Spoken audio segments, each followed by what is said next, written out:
sujud sahwi. Begitu dalam kitab kitab Imam Syafi'i. Imam Hambali tidak berkunut sampai mati. Imam Syafi'i berkunut, Imam Hambali tidak berkunut. Apakah berkelahi Imam Syafi'i dengan Imam Hambali? Apa kata Imam Hambali?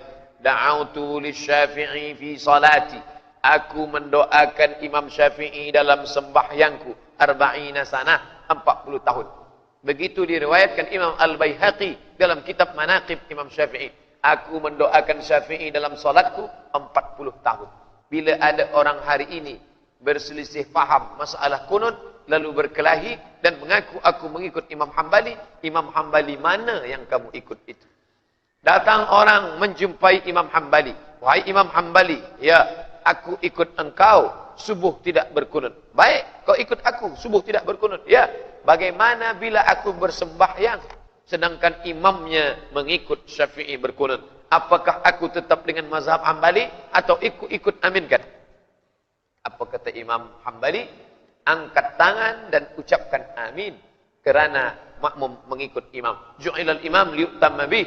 Imam diangkat untuk diikuti. Allahumma hdina fi man hadait. Amin. Wa'afina fi man afait. Amin. Wa tawallana fi man tawallait. Amin. Wa barik lana fi ma a'tait. Amin. Wa qina bi rahmatika syarra ma qadait. Amin.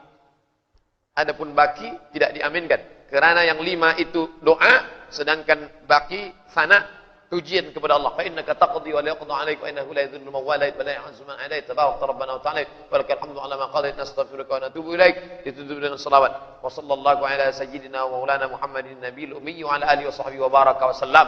Begitulah akhlak adab salaf. Itulah akhlak salafus salih. Salaf 3 abad pertama. Khairul qurun qarni, sebaik-baik abadku abad pertama. Tsummal ladzina yalunahum, 1 abad selepas itu. Tsummal ladzina yalunahum, 1 abad selepas itu. Maka 3 abad pertama ini disebut dengan salaf. Imam Syafi'i salaf kerana ia meninggal tahun 204, masih 3 abad. Imam Hambali salaf kerana ia meninggal tahun 241, masih 3 abad.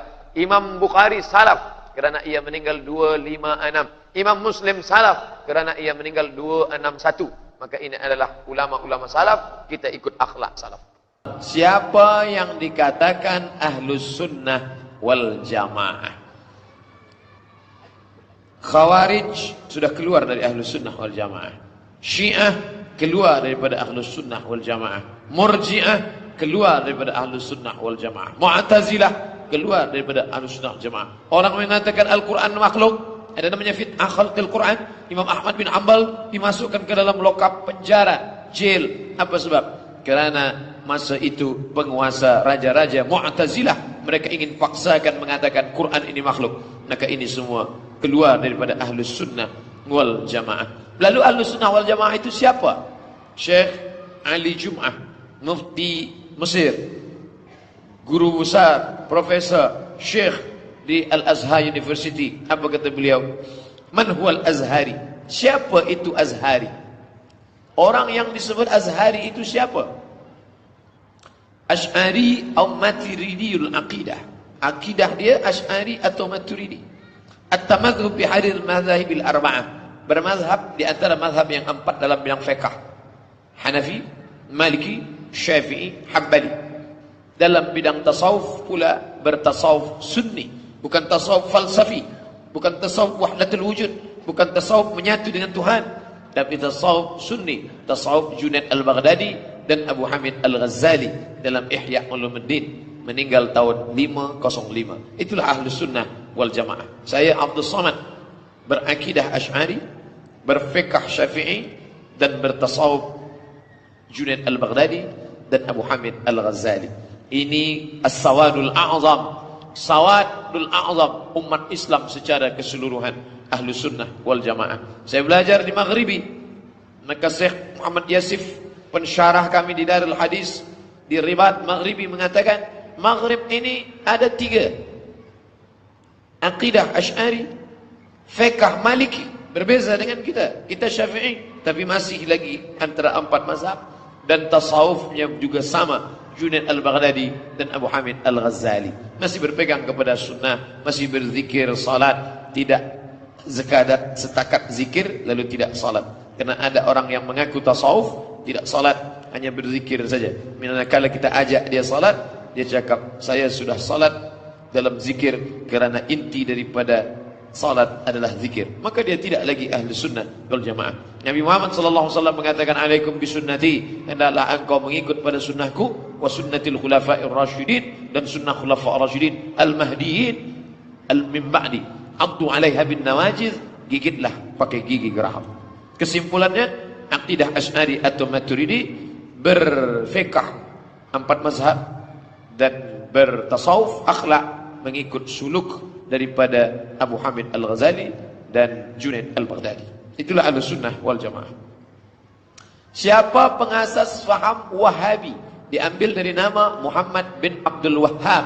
Yang menyebut itu bukan saya, tapi saudara kandung dia sendiri, bernama Sulaiman bin Abdul Wahhab. Adik-beradik kandung Muhammad bin Abdul Wahhab, Sulaiman bin Abdul Wahhab. Dia tidak bersetuju dengan saudara kandungnya, maka dia tulis kitab bantahan, itu disebut Al-Wahhabiyah. Jadi bila ada orang berkata ini kalimat Wahabi adalah ejekan daripada luar Wahabi, maka kalimat itu tidak benar. Ini adalah nama yang diberikan langsung oleh saudara kandungnya sendiri. Kemudian Mufti Makkah Al-Mukarramah bernama Syekh Zaini Dahlan menulis satu kitab, Fitnatul Wahhabiyah, fitnah Wahabi. Apa manhaj yang digunakan oleh pengikut fahaman ini? Dalam masalah fiqh, dia banyak condong kepada Hambali. Tidak menjadi masalah. Yang menjadi masalah adalah tasyaddud, amat sangat ekstrim dalam masalah menyalahkan orang yang tak sepaham dengannya. Buka kitab Fitnatul Wahhabiyah, manakala itu ada seorang buta membaca innallaha wa malaikatahu sebelum azan. Innallaha wa malaikatahu yusalluna 'alan nabi ya ayyuhalladzina amanu sallu alaihi wa sallimu taslima. Bagi mereka membaca innallaha wa malaikatahu sebelum azan adalah perbuatan bid'ah, kerana tidak dibuat Nabi sallallahu alaihi wasallam. Wa kullu bid'atin dhalalah wa kullu dhalalatin finnar. Mereka tidak memperakui pembagian bid'ah yang dibuat oleh Imam Asy-Syafi'i, idza wafaqa asy-syari'ata fa bid'atun mahmudah. Imam Syafi'i tidak mengatakan semua perbuatan yang tak dibuat Nabi itu buruk. Ada perbuatan yang tak dibuat Nabi tapi masih bersesuaian dengan Quran dan Sunnah, maka dia tidak disebut bid'ah, tapi bid'ah hasanah atau bid'ah mahmudah. Sedangkan bila dia bercanggah dengan Quran dan Sunnah, maka dia disebut bid'ah mazmumah atau bid'ah munkarah atau bid'ah batilah. Sedangkan mereka tidak. Semua yang tak dibuat Nabi bid'ah. Wa kullu bid'atin dhalalah wa kullu dhalalatin finnar. Bila tidak dibuat Nabi bid'ah. Pernah ada Nabi ajarkan innallaha wa malaikatahu sebelum azan? Tidak, bid'ah.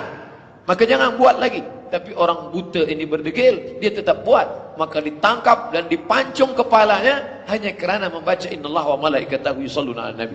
Inilah salah satu yang membuat dia menjadi ditolak di banyak tempat, kerana mudah membid'ahkan orang dan mudah memfasikkan orang, mengatakan keluar daripada manhaj yang benar dan hanya mengatakan kami saja yang benar, lain daripada kami adalah batil. Maka wal iyadzu billah, na'udzubillah. Apa pandangan Ustaz tentang orang yang berpegang dengan fahaman Wahabi? Saya ada beberapa kawan sahabat yang berpegang kepada mengikut Muhammad bin Abdul Wahhab, tapi dia tidak ekstrim, dia tidak keras. Jadi ada yang sangat keras, ada yang pertengahan, ada yang lembut sekali. Seperti penulis kitab La Tahzan. La Tahzan itu Ain Al-Qarni. Dia berfahaman Wahabi, tapi dia boleh berjalan bersama Syekh Abdullah bin Sufi, dan dia boleh berjalan bersama dengan Syekh Yusuf Al-Qaradawi, dan dia boleh bersama dengan Habib Ali Al-Jifri. Boleh bersama, duduk, boleh satu majlis, kerana dia tidak membid'ahkan. Ini yang minal munsifin, mu'tadil, moderat, pertengahan. Tapi mereka sendiri pun tidak boleh menerima. Sama seperti Syekh Dr. Salman Audah. Salman Audah berpahaman mengikut Muhammad bin Abdul Wahhab, tapi dia sendiri pun ditolak oleh yang ekstrim, yang keras. Jadi mereka terbagi kepada tiga. Ada yang mutasyaddidin, sangat keras. Ada yang mu'tadil, yang moderat. Ada yang mutasahil, yang mudah. Di kalangan umat Islam ada yang berpandangan tiada azab kubur. Apa pandangan Ustaz tentang azab kubur dan orang yang menyatakan tiada azab kubur? Nabi lalu di suatu makam.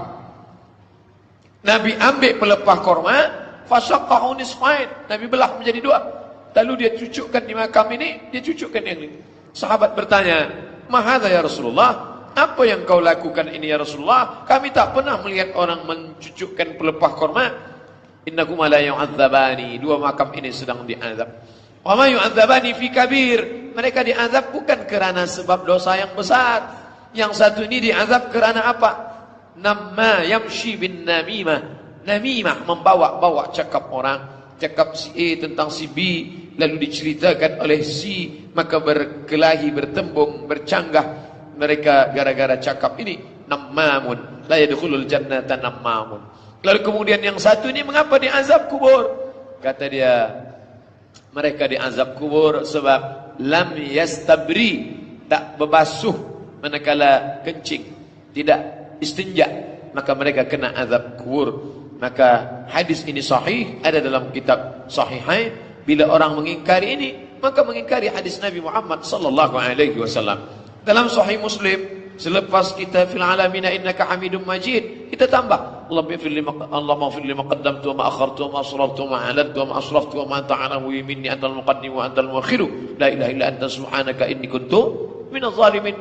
Sebelum salam minta perlindungan daripada empat. Allahumma inni a'udzubika min azabi jahannam wa min azabil qabri wa min fitnatil mahya wal mamat wa min syarri fitnatil masiihid dajjal. Kalau tak ada azab kubur, tak akan ada doa ni. Allahumma inni a'udzubika min azabi jahannam wa min azabil qabri. Itu dalil kedua. Dalil yang ketiga, ini Masjid Nabawi, hadap ke kiblat, sebelah kiri ada makam Baqi. Kata Nabi kepada Sayyidatuna Aisyah radhiyallahu anha, "Wahai Aisyah, bila engkau lalu di makam Baqi, maka jangan mulut engkau diam saja, tapi ucapkanlah doa. Assalamualaikum ya ahla diyar minal mu'minin wa inna insyaallah bikum lahiqun yarhamullahu mustaqlimin wal mustakhirin nasallallahu lana wa lakumul afiyah." Doa itu menunjukkan ada azab kubur. Bila azab kubur tak ada, untuk apa doa itu ada? Assalamualaikum ya ahla diyar, keselamatanlah untuk kamu wahai penghuni kubur. Keselamatan dari apa? Bila saya ucapkan salam pada tuan-puan, Assalamualaikum, selamat daripada sakit, selamat daripada miskin, selamat daripada susah hati. Orang mati tak ada miskin, tak ada susah hati. Lalu apa makna selamat Assalamualaikum ya ahlal kubur? Selamat daripada azab kubur. Hadis yang ketiga, bahawa ketika Nabi SAW datang ke rumah, Aisyah berkata, tadi ada orang Yahudi perempuan bercerita bahawa kata mereka ada azab kubur. Kata Nabi, innaha lahaq, apa yang dia katakan itu benar, bahawa memang ada azab kubur. Menunjukkan bahawa tidak hanya orang Islam sahaja yang ada azab kubur, tapi juga orang kafir pun kena juga azab kubur. Dunal azabil akbar, ada azab yang besar, azabil adna, azab yang rendah. Apa yang dimaksud dengan azabil akbar? Azab di akhirat nanti. Sedangkan azabil adna, azab yang rendah, azab yang dekat, itulah dia azab kubur. Maka bila siapa yang ingin memperdalam masalah azab kubur ini, bacalah kitab Ar-Ruh. Nama kitabnya Ar-Ruh, sudah ditranslate ke dalam bahasa Melayu, ditulis oleh Ibnu Qayyim Al-Jauziyah. Satu lagi, ada kitab tentang masalah azab kubur yang sempurna. Bagaimana kubur, bagaimana arwah di kubur, apa yang kita kirim ke kubur, sampai atau tak sampai. Nama kitabnya Tazkirah, yang ditulis oleh Imam Al-Qurtubi. Nah, kedua kitab paling lengkap tentang ensiklopedi tentang masalah azab kubur adalah pertama At-Tazkirah Imam Al-Qurtubi, yang kedua Ar-Ruh Ibnu Qayyim Al-Jauziyah.